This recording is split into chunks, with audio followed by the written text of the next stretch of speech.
મારું યાત્રા ચાલે છે, પદયાત્રા અહીંયા જામનગર અમારા ઘરથી દ્વારકાધીશ સુધી. અને બસ આ બધાના આશીર્વાદ રહે અને શ્રીજી બાબા દ્વારકાધીશના બધા ઉપર કૃપા રહે.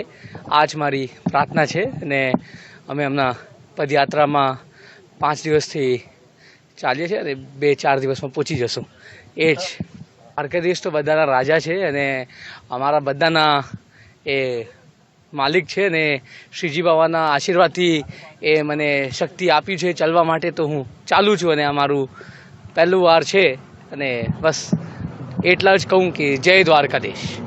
દ્વારકાધીશનું કૃપા રહે અને બધા શ્રીજી બાબા બધાને સંભાળીને રાખે ને બધાને આશીર્વાદ આપે. એ જ બધા યુવાને ભગવાનના પ્રતિ પ્રેમ રાખવું જોઈએ અને બધા યુવાને સનાતન બધી પ્રેમ રાખવું જોઈએ. અને બધા યુવાને બસ એ જ મારી બધા યુવાને એક મેસેજ મોકલાવું છું, મારા ભાઈઓ અને મારા મિત્રોને, કે આપ બધા શ્રીજી બાબાના આશીર્વાદ લઈને આગળ વધો. અને જ્યારે ભગવાન છે તો કંઈ ચિંતા નહીં કરવાનું. એ જ